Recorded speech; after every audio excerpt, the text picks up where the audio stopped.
The fever had already taken him past the point where a man could lie to himself.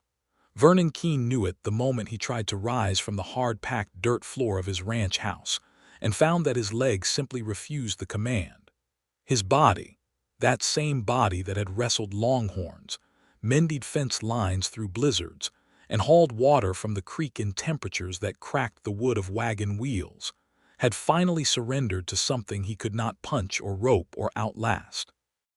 The storm outside was not the kind that passed in an hour. It had been building for 3 days across the Colorado plains, and when it broke on the evening of November 14, 1882, it came with a fury that sealed every door shut with drifted snow and howled through the gaps in the log walls like something alive and furious. He had been sick for 2 days before the storm hit. He had told himself it was nothing.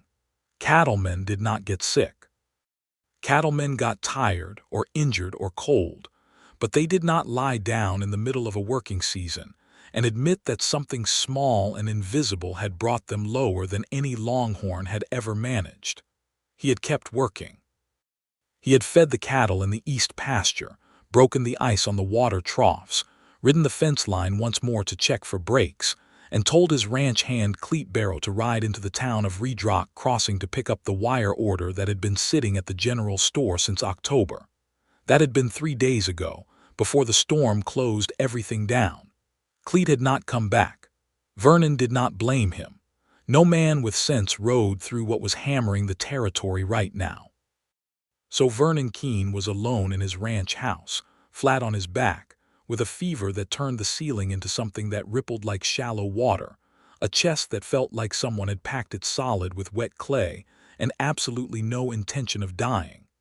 That last part was the stubbornness talking. The fever was having its own conversation, and it was a louder one. He had managed to keep the fire going, barely, by crawling to the wood stacked near the hearth and feeding it one log at a time.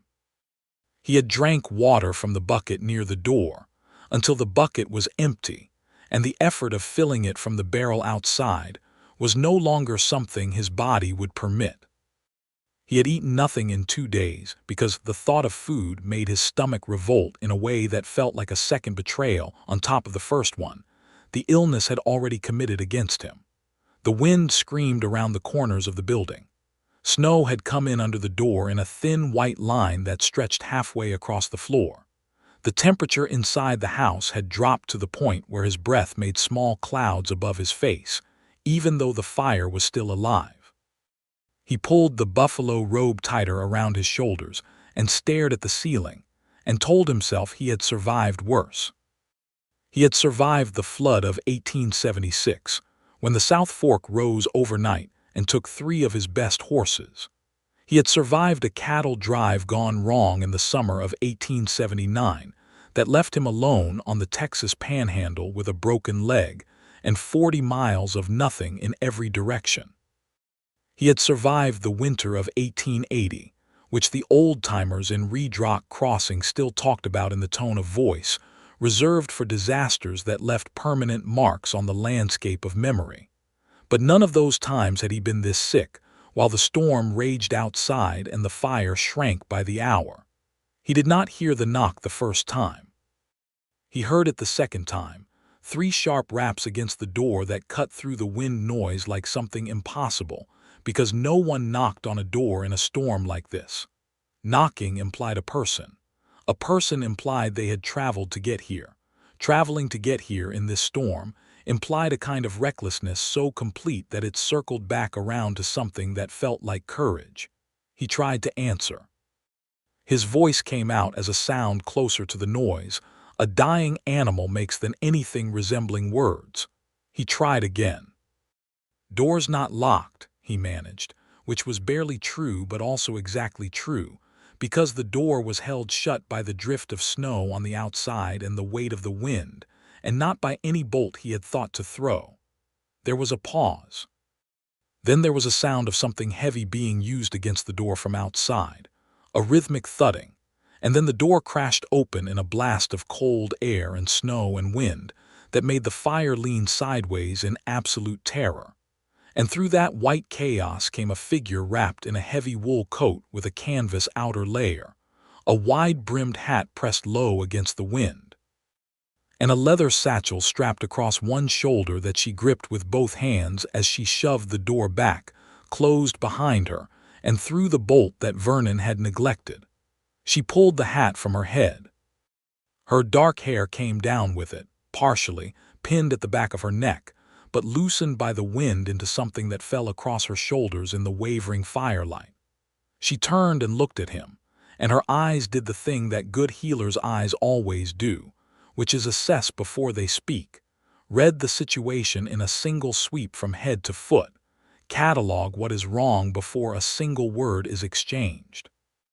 "Vernon Keene," she said, and her voice was calm in the way that competence is calm, not the false calm of someone performing steadiness, but the real calm of someone who has seen bad situations and knows exactly what needs doing. "I heard you were down. I rode 6 miles through this storm to get here, and I am not going to watch you die on the floor of your own house. So you are going to tell me your symptoms in order, and I am going to get to work." Vernon Keene stared at her from the floor. "Who are you?" he asked, which was not the most sensible question under the circumstances, but was the one his fever-addled brain produced. "Matilda Townsend," she said, already opening the satchel and moving toward the fire to get more light. "I am the healer in Raydrock Crossing. I have been for 2 years. You have apparently been too busy being the most self-sufficient man in the territory to come into town and make my acquaintance before now." She knelt beside him and pressed the back of her hand against his forehead with a practiced efficiency that communicated both professional assessment and zero tolerance for argument. "You are burning up. When did the fever start?" 2 days ago," he said, "maybe 3. And you kept working." It was not a question. She already knew. "The cattle needed. Your cattle will survive a day without you. You nearly did not survive a day without you." She began pulling items from the satchel with the organized confidence of someone who had done this 100 times in 100 difficult places. Small glass bottles, a folded cloth, a tin that smelled, even at this distance and through the fog of his fever, like the sharp, clean scent of camphor and something herbal he could not name. A leather-bound notebook that she set to one side without opening it, the way a surgeon sets down a tool they know they will need later. "Can you breathe? Is there pain in your chest when you breathe, or just the congestion?" "Both," he said. She nodded. She did not look worried. She looked focused. "What else?" "Head, behind the eyes." "Since when?" "Yesterday." "Any blood when you cough?" The question landed differently than the others. Vernon met her eyes, and for a moment, despite the fever and the cold and the complete indignity of his situation, he understood that this was a serious question being asked by someone serious, and that the answer mattered enormously. "No," he said. "None." Something in her face shifted slightly, a release of tension that she controlled immediately but that he caught anyway, because even half delirious with fever, he was a man who had spent decades reading the small changes in the expressions of horses, cattle, and people who did not want to be read. She had been worried. She was relieved. She did not say either thing out loud. "Good," she said. "That narrows it significantly. I believe it is a severe bronchial fever with pleurisy developing. You likely have 48 hours before this becomes something I cannot treat with what I have in this bag, but I have what I need for the next 48 hours. After that, the storm should have broken enough to get more supplies from town." She began preparing something at the small table near the fire, her movements precise and unhurried. "I am going to get you off this floor. You need to be in a bed, elevated and warm. Then I am going to make you drink some things that will taste terrible. And you are going to do it anyway, because you are not going to die on my watch." "You rode 6 miles through this storm," Vernon said, because that fact had settled into a part of his brain that was still functioning clearly, and it would not let him go. "I did," she said, without turning around. "Why?" She turned then and looked at him with an expression that had several layers to it, the outermost one being professional matter-of-factness, and the layer beneath that being something sharper and more honest. Because Cleet Barrow stopped at the Redrock Crossing boarding house when the storm hit instead of trying to ride back, and he told me you were alone out here and had been unwell before he left. Because I am the healer in this territory, and that is what healers do." She paused, and because someone had to. That last sentence hung in the air between them. Vernon looked at the woman kneeling on the floor of his ranch house in the middle of a Colorado blizzard, with snow still melting in her dark hair and her hands moving with absolute certainty over the contents of a medical satchel, and he felt something shift in him that had nothing to do with the fever. He did not identify it clearly yet. The fever would not allow for clarity, but it was there. 3 years. That was how long Vernon Keene had owned the Keene River Ranch, which was not on a river, but had been named with optimism for the seasonal creek that ran along its northern border. He had come to the territory in 1879 from a failed cattle venture in the Texas Hill Country, bought the land from a homesteader named Pratchett, who had given up on Colorado after 2 hard winters and 1 catastrophic drought, and built the operation from 40 head to nearly 200 over 3 years of work that had left very little room for anything that was not the ranch.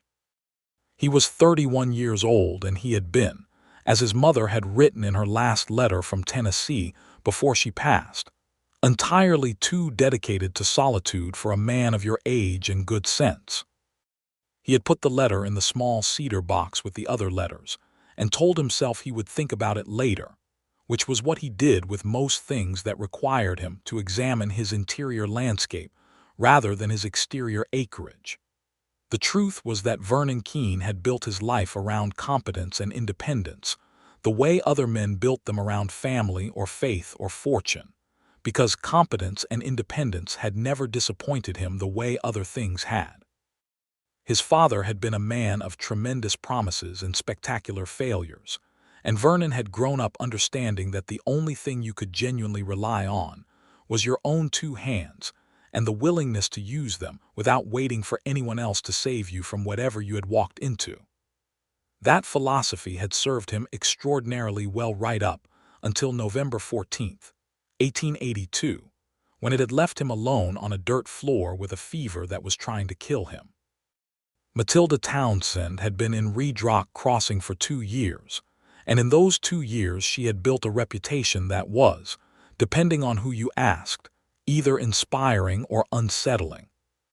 The men on the town council found her unsettling because she had opinions and stated them without apology, had negotiated her own terms for the use of the boarding house room where she received patients, had refused twice to defer to the distant traveling physician who came through the territory twice a year, and whose outdated methods she had contradicted publicly and correctly on both occasions.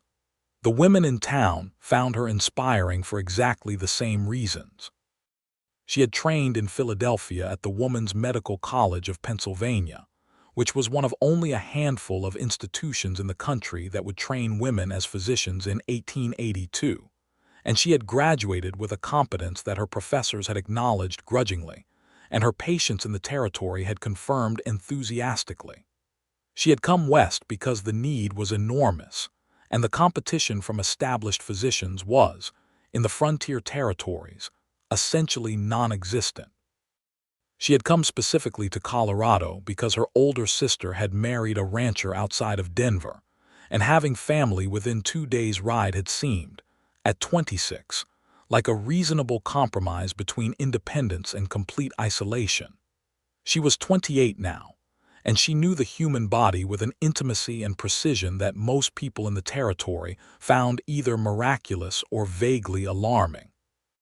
She knew it the way Vernon knew cattle, from years of close attention, from the understanding that there were patterns in apparently random things if you looked long enough and carefully enough, and from the hard-won knowledge that the difference between a good outcome and a bad one was almost always a matter of early intervention and the willingness to act decisively when every instinct was screaming at you to wait and see.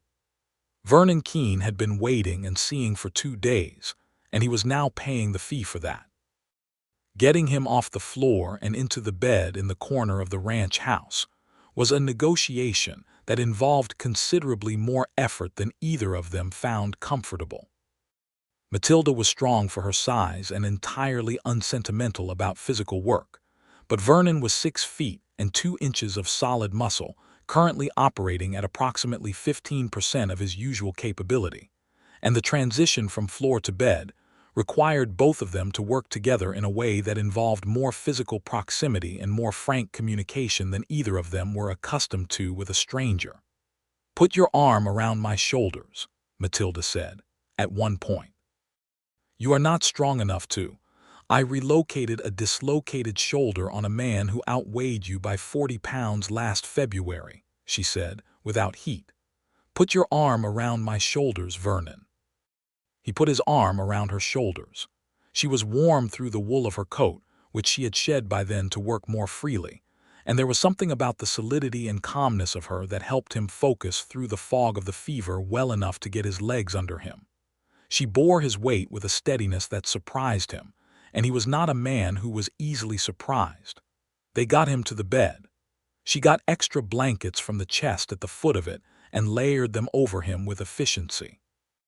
Then she went back to the fire and began the work of mixing what she had brought. The camphor preparation went on his chest, which she applied with matter-of-fact clinical directness that somehow managed to be completely dignified even though it required her to unbutton his shirt and work the medicine into his skin. The tincture she had prepared from willow bark and a combination of other things she explained as she worked, because she always explained as she worked, because she believed that a patient who understood what was being done to them and why was a better patient and a more rational one. "The willow bark addresses the fever," she said, handing him the cup. "Drink all of it." He drank it. It tasted, as she had promised, terrible. "This," she said, handing him a second, smaller cup, "is for the inflammation in your chest. It will help you breathe more freely within 2 hours. The pleurisy is in early stages. We caught it before it became effusive." "What does that mean?" "It means the space around your lungs has not yet filled with fluid. If it had, I would need instruments I do not have with me and considerably more assistance than is available." She said it without dramatic weight, just information. "You had perhaps another 12 hours before it reached that point." 12 hours. Vernon processed this. "And if it had reached that point," Matilda looked at him steadily, "then you would have died." The wind screamed outside. The fire crackled. Vernon Keene, who had ridden through floods and droughts and one genuine stampede that he still had occasional nightmares about, looked at the woman sitting at the edge of his bed in the firelight, and understood with a clarity that cut right through the fever fog that he had been very close to the edge of something permanent and irreversible, and that she had come through a storm that no one else had attempted because someone had to, and had pulled him back from it with the contents of a leather satchel and 12 years of training, and the absolute unshakable refusal to let a man die alone on the floor of his own house. "Thank you," he said. It came out rougher than he intended, scraped across a throat raw from coughing, but it was entirely genuine. Matilda looked at him for a moment, and something in her expression went briefly and unguardedly soft before it settled back into professional composure. "Drink the 3rd cup," she said. "It is just peppermint and honey. It will soothe your throat." He drank it. She settled into the chair she had pulled close to the fire, opened the leather notebook, and began writing in it by firelight. Patient notes, he would realize later. She wrote up every case with the same thorough documentation she had been trained to keep, not because anyone in the territory would ever review them, but because she believed that good medicine required good records, and that a doctor who stopped keeping records was a doctor who had started to believe that their memory was better than it was. Vernon fell asleep watching her write. He woke twice in the night. The first time, the fire had been rebuilt and stoked, and Matilda was asleep in the chair with her head at an angle that was going to give her a formidable neck ache when she woke. But her breathing was steady, and her face in sleep was younger than it was when she was awake and working. And he lay there for a while looking at the ceiling, and noticing that his chest hurt less than it had, that his breath came and went more freely, that the ceiling was a ceiling again rather than a rippling fever hallucination. The second time, she was awake and at the table, and there was something on the stove that smelled like broth. She heard him stir and turned and assessed him in that quick professional sweep. "Better," she said, which was not a question. "Yes," he confirmed. "Can you sit up?" He tried. He could, slowly. "Good. Eat this." She brought him a tin cup of broth that was simple and clear and tasted like the best thing he had ever put in his body, which was what happens when you have not eaten in 2 days and your body has been using everything it has to fight something that wanted to kill it. He drank the broth. He noticed that outside, the wind had changed character, still fierce but different. The constant, ungovernable scream had subsided into something that blew in gusts rather than in one sustained assault. "Storm is turning," he said. Matilda went to the door and listened. "Yes, another 12 hours. Then I can get back to town for more supplies if you need them, though I believe you will not." She came back and sat in the chair she had reclaimed near the bed. "Your fever has broken considerably in the last 4 hours. The pleurisy is responding. You are not out of complete danger, but you are out of the worst of it." "You have been up all night," Vernon said. "I have been up in harder situations than this one," she said. He believed her. He also noticed that there was a fine line of strain around her eyes, that she was not performing away, that the night in a cold ranch house after a 6-mile ride through a blizzard had cost her something real, even if she was not going to mention it. "Where did you train?" he asked, because it was morning and the fever was receding and his brain was re-engaging, and he wanted to understand the dimensions of the person sitting across from him. Matilda looked at him with an expression that had a small layer of wariness in it, the expression of someone who has answered this question before and not always received a gracious response. "Woman's Medical College of Pennsylvania," she said. "In Philadelphia," Vernon nodded slowly. "I did not know women trained there." "Most people do not," she said without bitterness. "It was founded in 1850 for precisely that purpose. I graduated in 1877, so you have been a physician for 5 years. 6, if you count my training residency, which was in Pittsburgh." He did the arithmetic because he was the kind of man who always did the arithmetic. "How old are you?"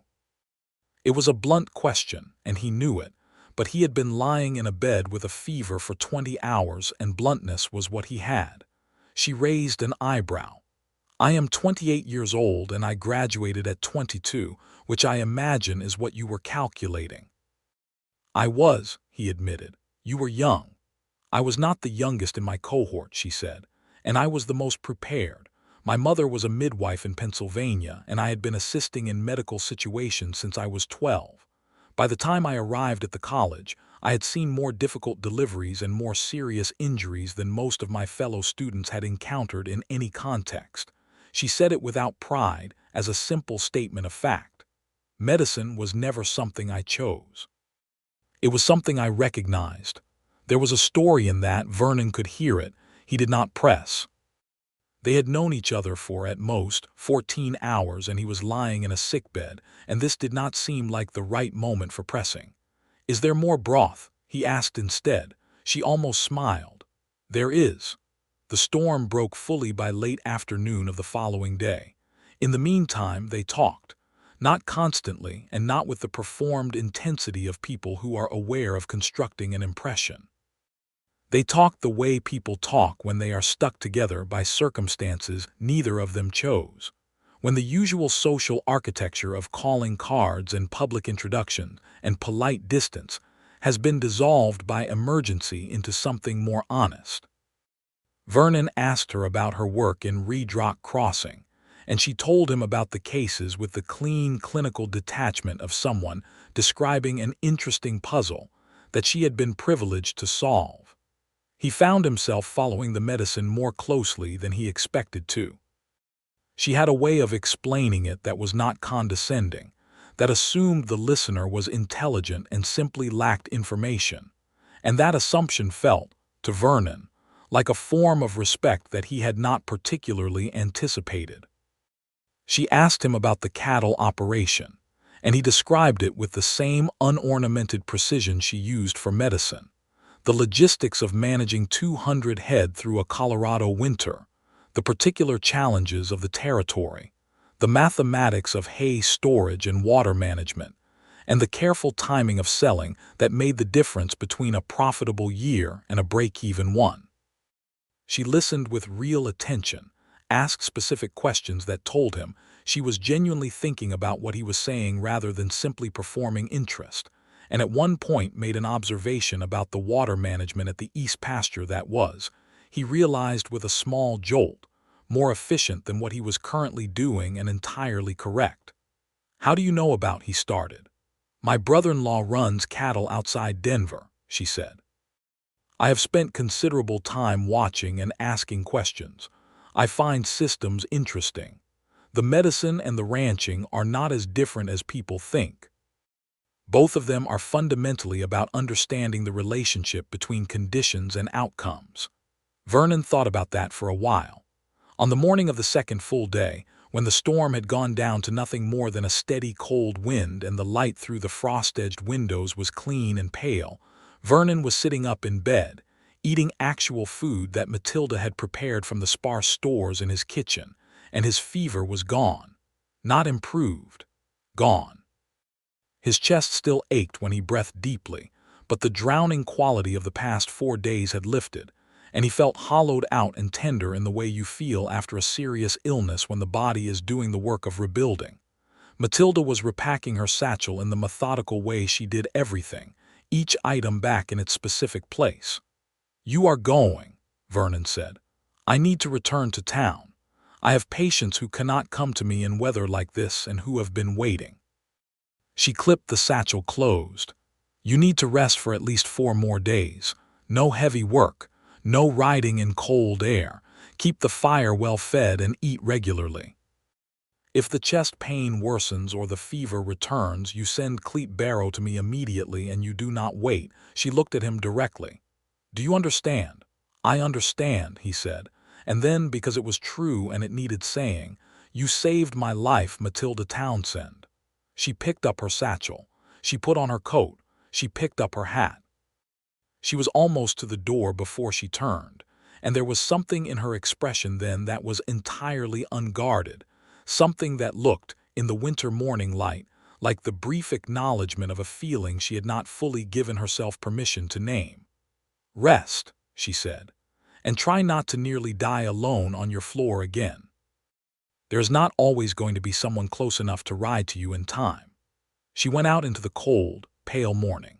Vernon watched through the frost-edged window as she rode south through the snow on a bay horse that moved with sure-footed confidence through the drifts, and he sat with the broth she had left on the stove still warming, and the sound of his own breathing coming easier than it had in a week, and he thought about the fact that a woman he had never met had ridden 6 miles through a blizzard because someone had to. He told himself he was going to thank her properly when he was well enough to ride into Redrock Crossing. He told himself this with the same certainty he applied to ranch decisions, the same clear-eyed assessment of something that needed doing.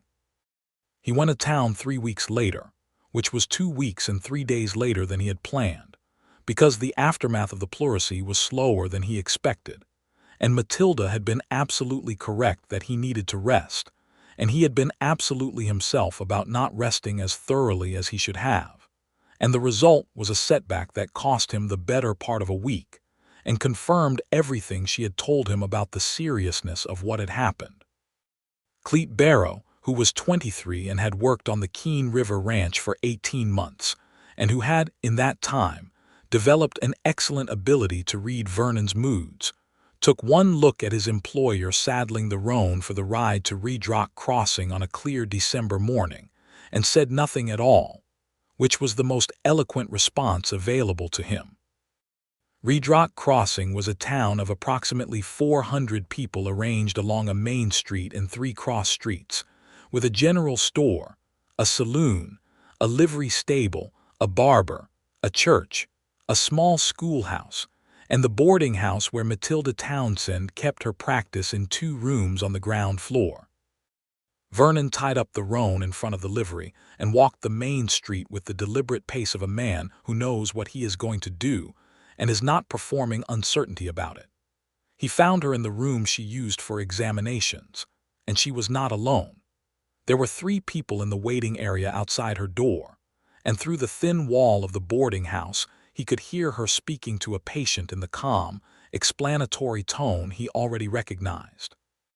He sat down in the waiting area with the patience of a man who is good at waiting when the wait is worth it, and he looked at the 2 other people waiting alongside him, an older woman with a bandaged wrist, and a young man who had clearly hurt his hand and was trying to look like it did not bother him much, which was the classic performance of a young man in pain.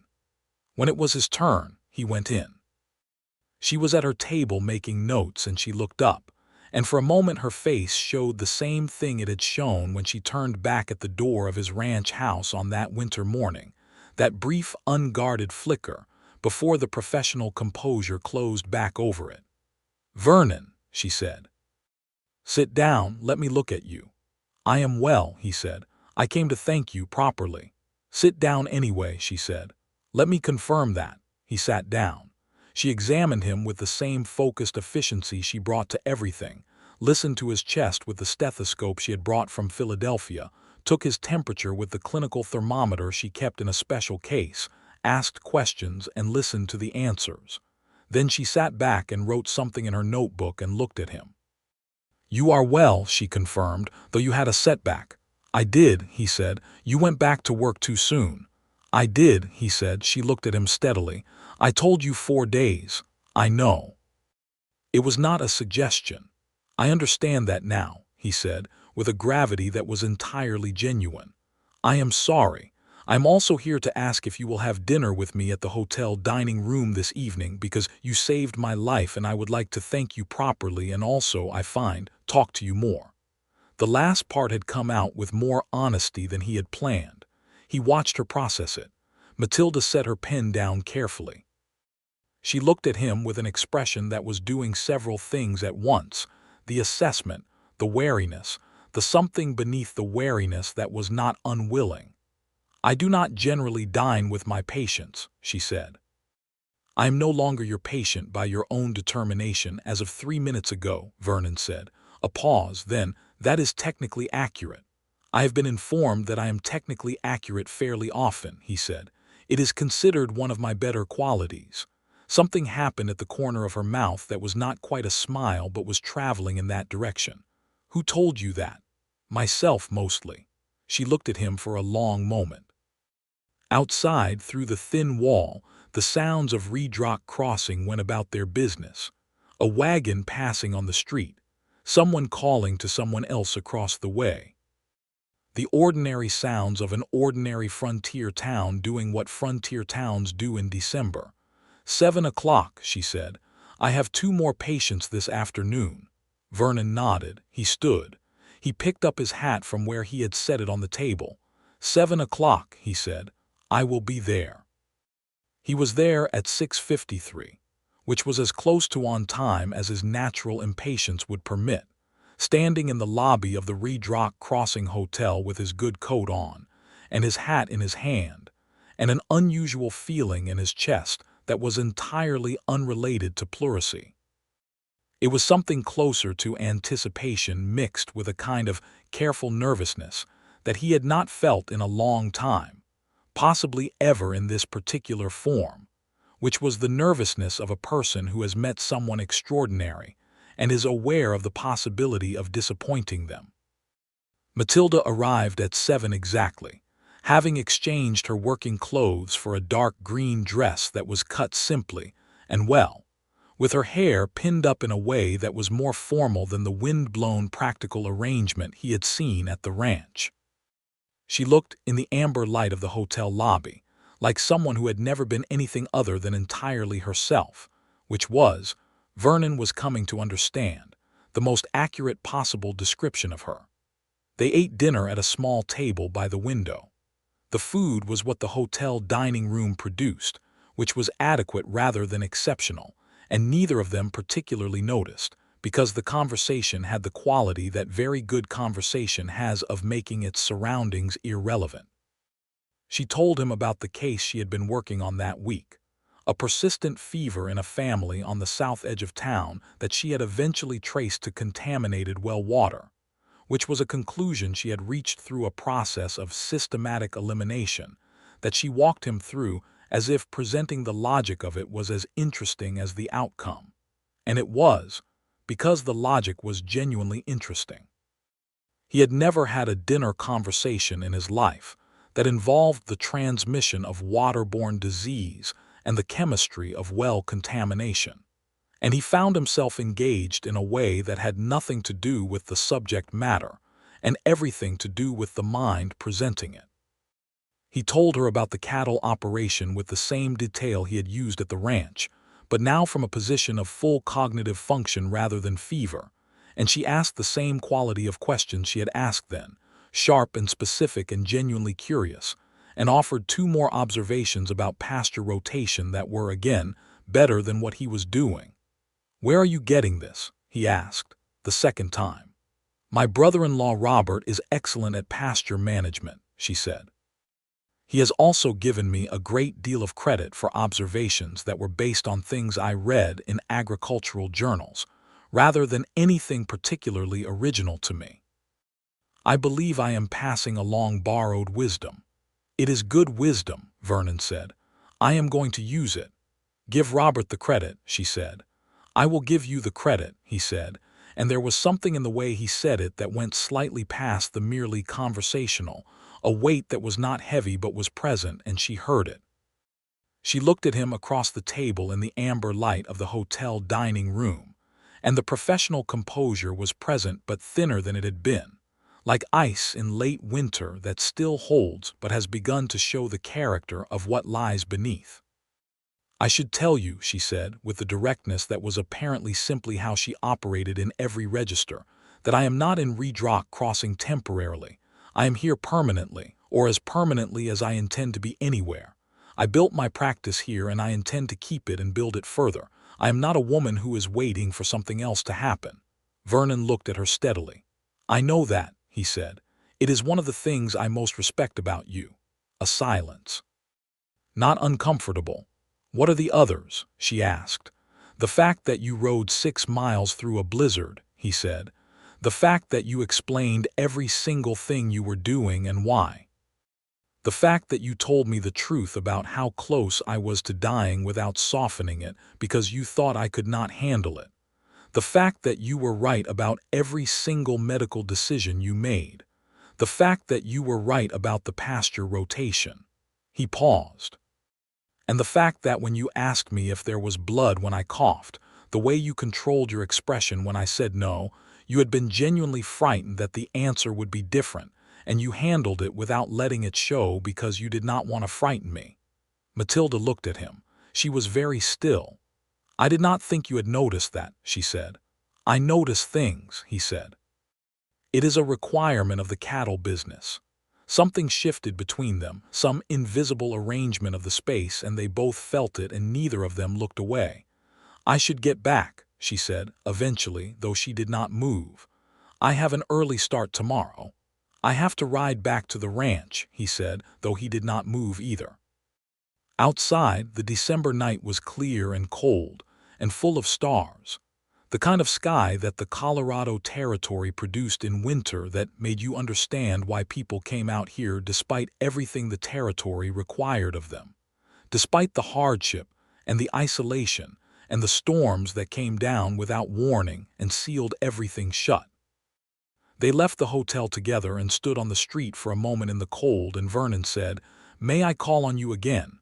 which was simple and direct and exactly the right question. "Yes," Matilda said, "you may."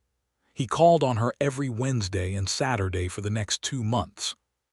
This was not, on its face, a simple thing, because the ride from the Keene River Ranch to Redrock Crossing was 18 miles round trip, and December and January in Colorado in 1882 and 1883 were not forgiving of casual riding. But Vernon Keene had decided on a course of action with the same thoroughness he applied to any serious undertaking, and bad weather was something he dealt with rather than surrendered to. And so He came on Wednesdays and Saturdays and found Matilda either in her practice or finished with her patients for the day. And they walked and talked and ate and argued companionably and got to know each other in the way you get to know a person who is not performing a version of themselves, but simply being the version they already are. He brought her practical things. Once, firewood, which was unglamorous but genuinely useful. Once, a brace of rabbits he had shot on the way in, which she accepted without ceremony, and had made into a stew by the time he arrived on Saturday.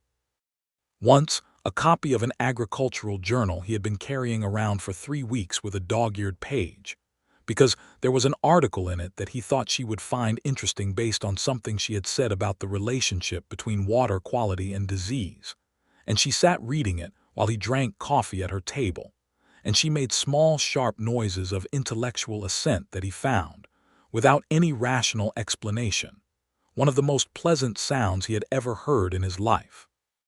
She brought things to his attention without being didactic about it.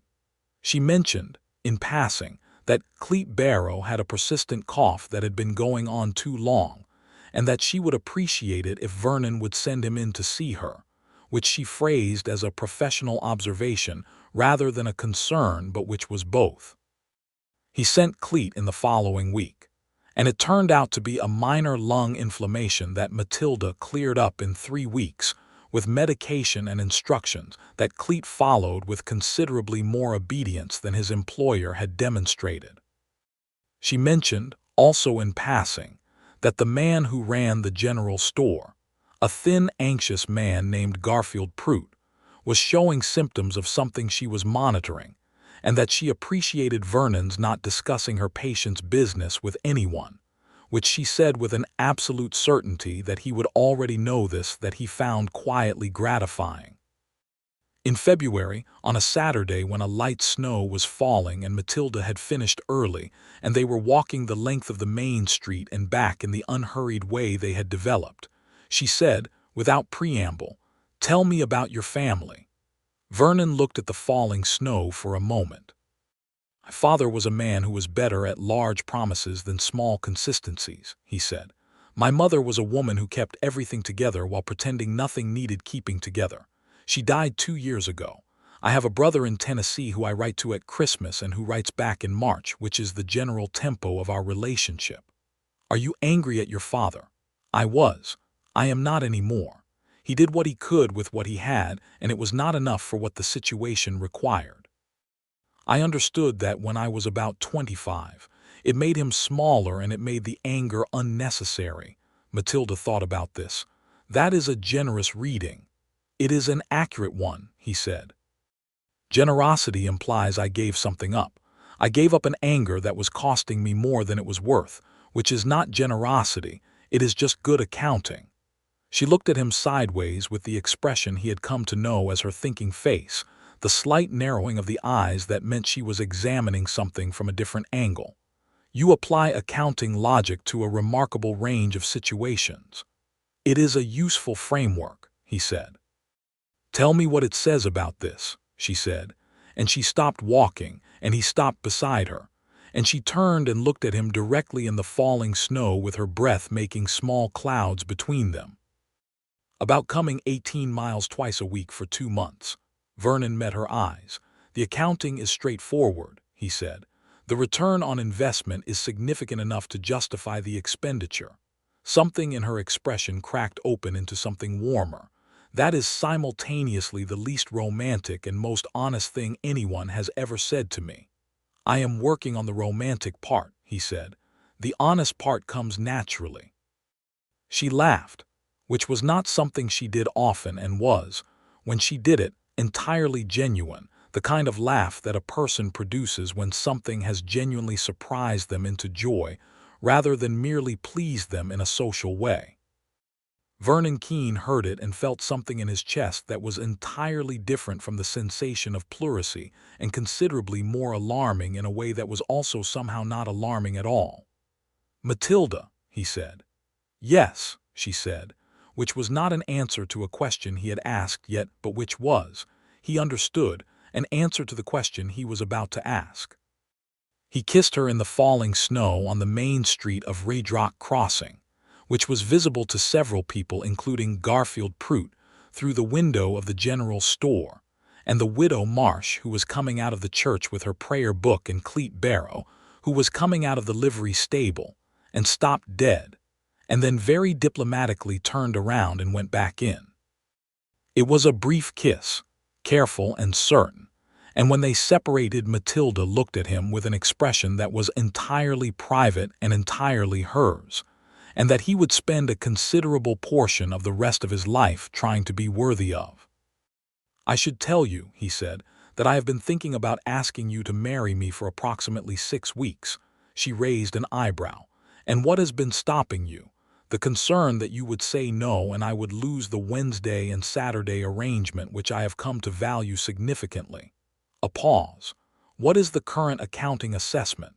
"That the risk-to-return ratio has shifted," he said. "And that I am 31 years old and I have been running a cattle operation alone in the Colorado Territory, and you are the most remarkable person I have ever met, and I do not want to do the rest of this without you." Matilda looked at him for a long moment in the falling snow. "I will not stop practicing medicine," she said. "I know," he said. "I would not ask you to." "I will not be managed," she said. "I know," he said. "I would not survive the attempt. And I will want to make changes to the East Pasture water management," she said. Something that was not quite a smile was definitely happening in the vicinity of Vernon Keene's expression. "That seems entirely reasonable." "Then yes," Matilda said. "Vernon Keene, I will marry you."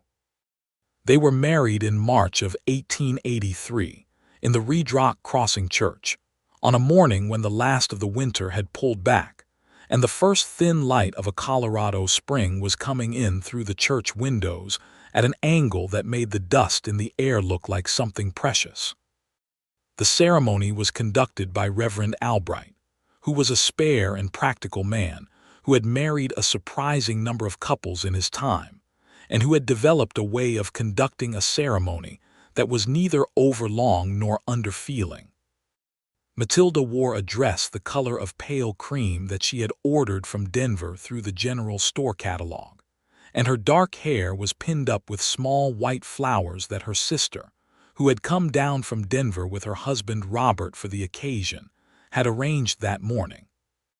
Vernon wore a dark suit that had been made in Tennessee 6 years ago and still fit, because he had not changed in any dimension that mattered, and he stood at the front of the church and watched her walk toward him, and felt the specific variety of awe that a person feels when something they had not known they were waiting for arrives. Robert, Matilda's brother-in-law, was a broad-shouldered man of good humor who shook Vernon's hand after the ceremony with genuine warmth and said, "She told me you used her pasture advice." And Vernon said, "She told me to credit you." And Robert said, "She is the one who figured it out. She just read it in my journals and saw the application I had missed entirely." He looked at Vernon with the expression of a man making a specific and serious point. "She does that a lot. You will get used to being impressed." Vernon thought he was already quite used to it. He thought he would never get used to it. He thought both things were simultaneously true, and that this was one of the more interesting aspects of what was ahead of him. They went back to the Keene River Ranch after the wedding, because that was where the cattle were, and the cattle did not take Sundays off, and because Matilda had arranged her practice in Raydrock Crossing to be managed for 3 days by a young man named David Holt, who had trained briefly at a medical school in Missouri before his money ran out, and who Matilda had been quietly mentoring for 8 months, directing his reading and supervising his simpler cases with the methodical care of someone building something durable rather than just covering a gap. The ranch house, when they returned to it, looked different to Vernon than it ever had before. The same log walls, the same hard-packed floor, the same fireplace where she had set up her instruments on that November night. But she was in it now, and it was transformed by that the way a room is transformed by light, not changed structurally but altered completely in character. Matilda stood in the center of it and looked around with the assessing eye that she turned on everything. "The floor needs to be boarded," she said. "I know," he said, "and there is a gap in the north wall where the wind comes in." "I know," he said, "and the kitchen needs a proper work surface." "I know," he said. He was watching her with an expression that had no professional components to it and was entirely personal and entirely warm. She turned and looked at him and caught the expression. "I am making a list," she said, with a dignified composure that was slightly undercut by the fact that she was, clearly, also smiling. "I assumed," he said. "It is one of the things I most respect about you." She crossed the room and kissed him, which was not a brief, careful kiss in falling snow this time, but something fuller and more certain. The kind of kiss that happens when people have finished the particular suspense of courtship and arrived at the particular certainty of belonging. And when it ended, she had her hand on the lapel of his dark suit, and he had his forehead resting against hers, and they stood together in the middle of the ranch house, where he had nearly died alone on the floor 4 months ago, and felt, both of them, the specific unrepeatable quality of a moment that is exactly right. The spring of 1883 was the busiest and most generative spring of Vernon Keene's life, and also the most instructive, which was a combination he had not anticipated, but which suited him more than he could have predicted. Matilda rode into Redrock, crossing 3 days a week to see patients, taking the bay horse she had been riding for 2 years at a pace that communicated clearly that she was comfortable alone on the territory road in all weathers, which made Vernon accustomed to trusting her judgment about when to ride and when to wait, rather than defaulting to the concern that would have been natural if she had been anyone other than who she was. On the days she was at the ranch, she kept a small consultation space in the room off the main living area where she saw patients who came out to her, which happened more often than Vernon had expected, because word had spread through the ranching community around Redrock Crossing that the healer who had ridden through the November blizzard was now at the Keene River Ranch on certain days, and people came. He watched her work sometimes from a respectful distance. He watched the way she moved through a difficult situation with a stillness that was not passivity, but the active management of her own emotional response, keeping it clear and available rather than letting it be consumed by the intensity of what was in front of her. He watched her talk to a woman from the Alvarez Ranch 6 miles to the west who had come in with a problem she was deeply embarrassed about, and who left an hour later looking lighter in a way that had nothing to do with any physical treatment, and everything to do with being heard by someone who listened with precision and without judgment. He watched her make a decision in a difficult case involving a child's badly set broken bone that required her to re-break it and reset it properly, and watched her explain to the parents exactly what she was going to do and why, and watched them look at her with the complete trust that competence at its fullest expression produces in the people who witness it. There was an afternoon in late April when Vernon was working in the barn and heard horses in the yard, and came out to find 2 men he did not know getting down from horses with the practiced ease of men who spent their lives on horseback. They were not from the local ranching community. Their clothes were trail-worn in a specific way, and they wore their weapons with the intentional positioning of men who expected to use them. Vernon came out of the barn with a calm that was not performance, the same calm Matilda had, he realized, brought to the ranch house floor on a November night, the calm of someone who has assessed a situation and is proceeding from that assessment. "Something I can help you gentlemen with," he said. The older of the two, a man with a weathered face and pale eyes, looked at him and then at the ranch house.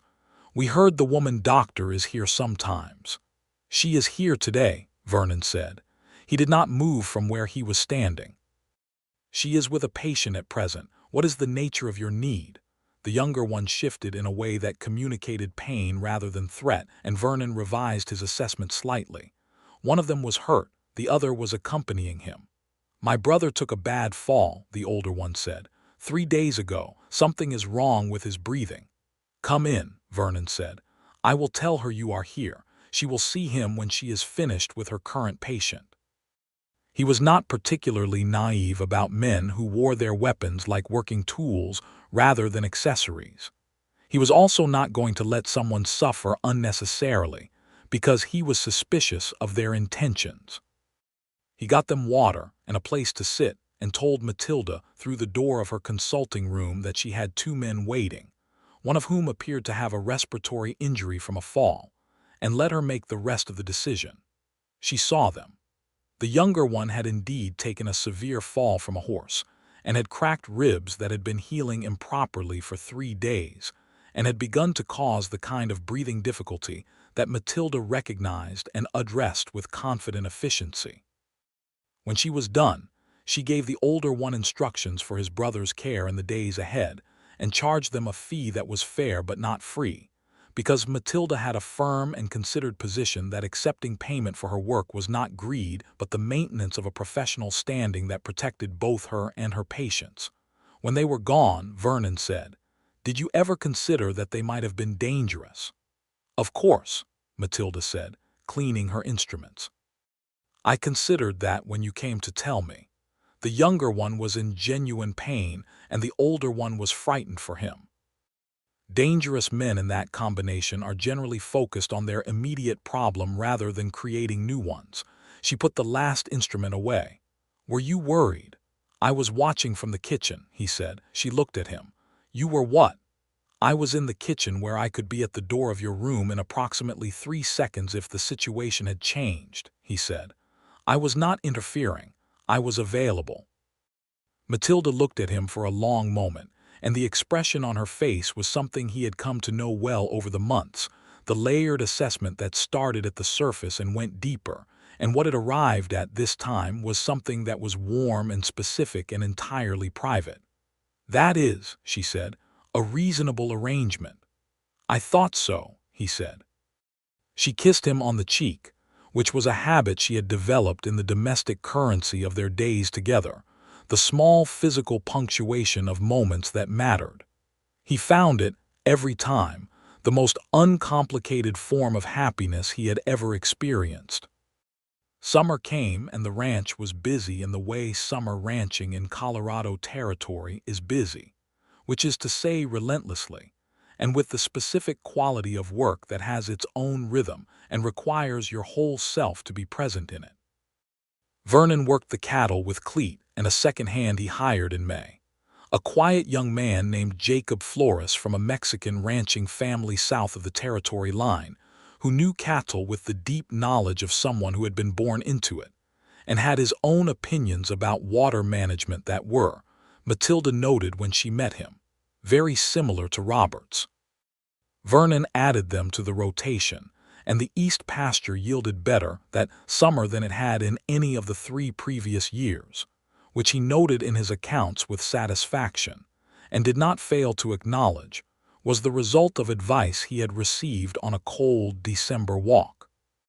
In June, Matilda told him she was pregnant, which she did in the direct, unornamented way she did everything important, sitting across from him at the kitchen table after supper with her hands wrapped around a coffee cup, and her eyes on his face with the clinical assessment that monitored his response even as the rest of her was something other than clinical.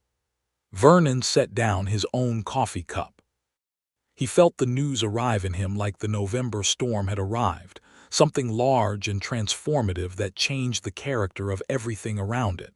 "Are you well?" he asked. "I am very well," she said. "I am 7 weeks along and I have no concerns about the pregnancy." "You would know," he said. "I would," she said. "The advantages of my training extend to self-assessment." He reached across the table and took her hand, which was not something either of them was particularly theatrical about but which was, in the domestic quiet of the summer evening, the right response. "Are you frightened?" he asked. "You do not have to say no." She looked at him steadily. "I am a physician who has assisted in more than 200 deliveries," she said. "I have the theoretical knowledge of every possible complication and the practical experience to address most of them." A pause. "Yes, I am slightly frightened. That is rational." "That is rational," he agreed. "I am frightened also. That is also rational." Good, she said. Then we can be rationally frightened together. I would not have it any other way, he said, and meant it completely. The baby came in January of 1884, in the middle of a quiet week with no storm to complicate things, which felt like the territory's way of making amends for November of 1882. Matilda's sister came down from Denver a week before the due date, because Matilda had calculated it with considerable precision and asked her to come, and her sister came with her husband Robert, and they stayed in the second room that Vernon had finished boarding and plastering over the summer, the one he had added a proper window to because Matilda had mentioned twice, in the considering way that meant she wanted it rather than needed it, that the north side of the house would benefit from more light. The birth was, by any measure, straightforward, which Matilda attributed to good preparation and good fortune in equal parts, and which her sister, who had attended 3 previous births as a supportive family member, described later to her husband as the most organized birth she had ever witnessed in her life.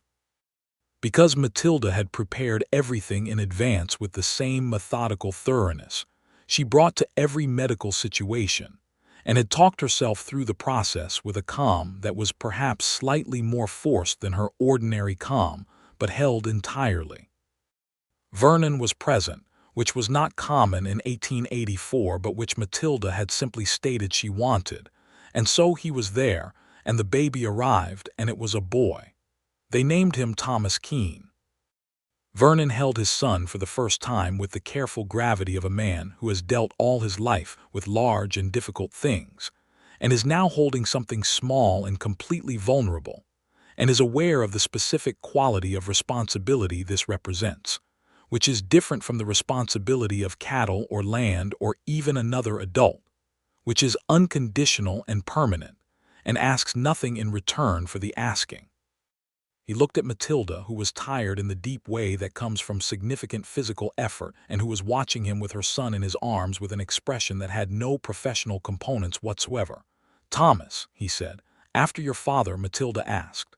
"No," he said, "after the fact that it is a good name." He looked at his son. "My father was William. He can be William if he chooses it later, but I would like him to choose it rather than inherit it." Matilda understood that completely. They wrote letters to Vernon's brother in Tennessee, who wrote back in March with a warmth that surprised Vernon slightly, and that suggested the distance between them might be shortenable. To Robert and Matilda's sister in Denver, who already knew. To Matilda's professional mentor in Philadelphia, a woman named Dr. Elizabeth Cassidy, who had written to Matilda when she heard of the marriage with a letter that contained both genuine warmth and a dry professional observation, that she hoped the arrangement would not interfere with Matilda's practice, which was the letter of someone who knew her student well enough to ask the right question. Matilda had written back that her practice was not only continuing but expanding, that she had taken on David Holt as a full associate, that she was training 2 women from the ranching community in basic midwifery, and that she had recently written a paper on waterborne disease transmission in frontier communities that she intended to submit to a medical journal in Philadelphia. She would have said more, but Thomas had needed feeding. The paper was accepted. It was published in the autumn of 1884 in the Philadelphia Medical Journal under the byline M.T. Keene, M.D., which was a compromise between her own name and the married name that she had reached deliberately and kept because it was hers and had been earned. Vernon read it when the copy arrived, sitting at the kitchen table while Thomas slept in the cradle Cleet had made as a wedding gift, and which they had finally found a use for, and he read every word of it with the focused attention he gave to anything Matilda produced, and when he was done he set it down on the table. "This is remarkable," he said. "It is competent," she said from across the room. "I hope to write a more remarkable one in the future." "I meant it genuinely," he said. "This is going to change how people in this territory manage water." "That is the intent," she said, "though I expect it will take 3 years rather than 3 months." 3 years, he said, is a very reasonable timeline. She came and sat across from him at the table, and he was still looking at the journal. "Are you proud of me?" she asked, which was not a question she usually asked, but which came out, in the quiet of the evening, with a directness that told him she wanted the true answer rather than the comfortable one. Vernon looked up from the journal at his wife, who was 29 years old and was a physician and a healer and a scientist and a mother, and had ridden through a blizzard to save the life of a man she had never met because someone had to, and who had then married that man and made him, in ways he was still in the process of fully understanding, considerably better than he had been. Every single day, he said, in ways I do not have language large enough for. Matilda looked at him for a moment, and the expression on her face was the one he had been trying to be worthy of since March of 1883, fully present and entirely private and belonging to him alone. "Good," she said, "because I am planning 2 more papers and they will require me to collect data for approximately 18 months, and I will need your help with the logistics." "You will have it," he said, without hesitation, "and I think we should properly board and insulate the second bedroom before winter," she said. "Thomas will need his own room within the year. Cleet and Jacob can start on it next week. And the water management system at the North Water Troughs needs to be redesigned before the freeze." "I was thinking the same thing this morning." She reached across the table and took his hand, and they sat in the kitchen of the Keene River Ranch in the late afternoon light of an autumn that was still warm, with Thomas sleeping in his cradle, and the cattle settled in the pastures and Reed Rock crossing visible as a thin line of smoke against the horizon to the south, and the particular deep quiet of a life that has been built correctly settled around them. Winter came again that year, and the year after. They were winters Vernon Keene did not face alone. In the spring of 1886, Matilda delivered a second child, a girl this time, whom they named Clara after Matilda's mother, who had been the midwife in Pennsylvania, and who had been the first person to show Matilda that the work of healing was both a craft and a calling. Clara came into the world with considerably more noise than Thomas had, which Matilda noted with professional interest, and which Vernon noted with the expression of a man discovering that 2 children are a fundamentally different proposition from 1 child, and adjusting his understanding of the situation accordingly. Thomas, who was 2 years old and solemn about the world in the way of firstborn children who have been around a great deal of adult conversation, regarded his new sister with a cautious scientific interest that Matilda recognized as distinctly familiar. The ranch continued to grow. By 1886, they had nearly 300 head of cattle, and Jacob Flores had taken on management of the east pastures with an authority that Vernon recognized and compensated fairly, because Matilda had a clear position on fair compensation that she applied to the ranch's labor practices, with the same precision she applied to her medical fees. David Holt had fully taken over the Reed Rock crossing practice 3 days a week, and was developing into a competent physician in his own right, which freed Matilda to extend her consultation work into more remote parts of the territory while maintaining her writing and her training program for the community midwives. There were still difficult things. A drought summer in 1885 that cost them 40 head and required the kind of sustained, difficult decision-making that tests a partnership more thoroughly than any early romantic feeling can prepare for. A winter illness that went through the ranch hands in 1886 that Matilda managed with contained alarm and Vernon managed, by following every instruction she gave him with a compliance that was notably more reliable than the compliance he had demonstrated in his own sickbed 4 years earlier. A legal dispute with a neighboring rancher named Aldous Crane over a section of fence line that Vernon handled through a combination of legal process and direct conversation, and Matilda handled by refusing to treat Crane's horses for a week, which was technically unrelated to the dispute, but which Crane noticed and which contributed, in Vernon's private assessment, meaningfully to the resolution. "You refused to treat his horses," Vernon said when she mentioned it. "I did nothing of the kind," Matilda said. "I simply had a very busy week." He assumed the connection. "I made no statement on the subject." Vernon Keene looked at his wife with the expression that meant he was very specifically impressed and also slightly amused and also entirely grateful that she was on his side. The fence line dispute was resolved in their favor. In 1887, the medical journal in Philadelphia published Matilda's second paper, which was about the relationship between living conditions and respiratory illness in frontier communities, and which drew on 4 years of carefully documented patient records from the Red Rock Crossing territory, and made a specific evidence-based argument about the role of ventilation in domestic structures that was cited 3 times in the following year by physicians at Eastern institutions. A letter arrived from Philadelphia from Dr. Cassidy that used the word outstanding twice, which Matilda told Vernon about with a composure that did not entirely conceal how much the word meant coming from that particular source. Vernon read the letter and then read it again. She says you have produced the most comprehensive epidemiological study to emerge from a frontier practice in the past decade, he said. She is generous, Matilda said. She is accurate, Vernon said. I have come to understand the difference. Matilda laughed, and it was the same laugh she had produced in the falling snow of December 1882, entirely genuine and surprised into joy.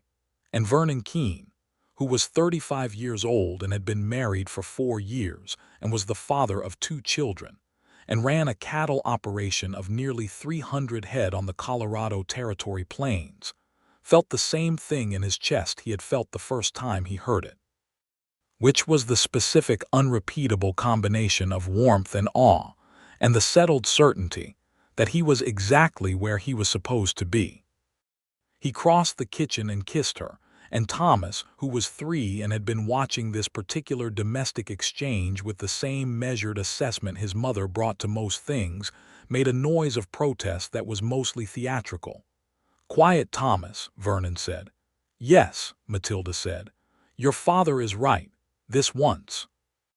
Vernon laughed at that, a full real laugh, and Thomas looked between them with the expression of a child who does not understand the joke, but is aware that the room is full of something that feels safe and good and permanent. It was permanent. On a November evening in 1887, exactly 5 years after the storm that had sealed Vernon Keene into his ranch house alone and burning with fever, they sat together on the porch of the ranch house in the thin last warmth of the autumn sun, with the Colorado plains spread out before them, and the ranch settled into the particular evening quiet of a working place after the work of the day is done. Thomas was inside helping Clete with something that involved a great deal of small boy commentary. Clara was in Matilda's lap, almost asleep, with one hand fisted in the fabric of her mother's dress. 5 years, Vernon said. 5 years, Matilda confirmed. He was quiet for a moment. "Then I owe you my life. You paid me," she said, "at the standard rate." "I mean literally," he said, "not as a figure of speech." "I know what you mean," she said softly. He looked at the plains going golden in the evening light. "When the door crashed open, I thought I was hallucinating. The fever made things look like they were underwater. And then you were there and you were real and you knew exactly what to do." "I was frightened," she said. "When I got inside and saw you on the floor, I ran the assessment and understood how close it was. The fever and the pleurisy together. If the night had been even a few hours longer," she stopped. "I know," he said. "I did not let myself feel the fear until later," she said. "When you were stable and asleep. I sat by the fire and wrote up my notes and told myself to be systematic about it, and then I just sat for a while and felt how close it had been." He turned and looked at her in the evening light, and she was looking at the plains with Clara nearly asleep against her chest, and her expression was the unguarded one, the private one, the one that was entirely hers and entirely his. "I am glad you came," he said. "Of course I came," she said. "Someone had to." "No," he said. "Not of course. 6 miles through that storm. You chose to come. You could have waited for it to clear." She turned and looked at him, and the expression on her face was the one he had been trying to articulate for 5 years and had never quite found the right language for, which was the expression of a person who has found the specific life they were supposed to live and knows it. "I could not have waited," she said. When Cleet told me you were out there alone and sick, I looked out at the storm and I thought, someone has to go. A pause. And then I thought, I am the one who can. And I went. Vernon Keene put his arm around his wife and his daughter both, and they sat together in the last light of a November evening. 5 years and a whole life removed from the floor of the ranch house, and the storm that had sealed everything shut, and the territory spread out before them in all its vast and difficult and beautiful abundance. And there was nothing unresolved between them, nothing unfinished, nothing left to fear or doubt or wait out.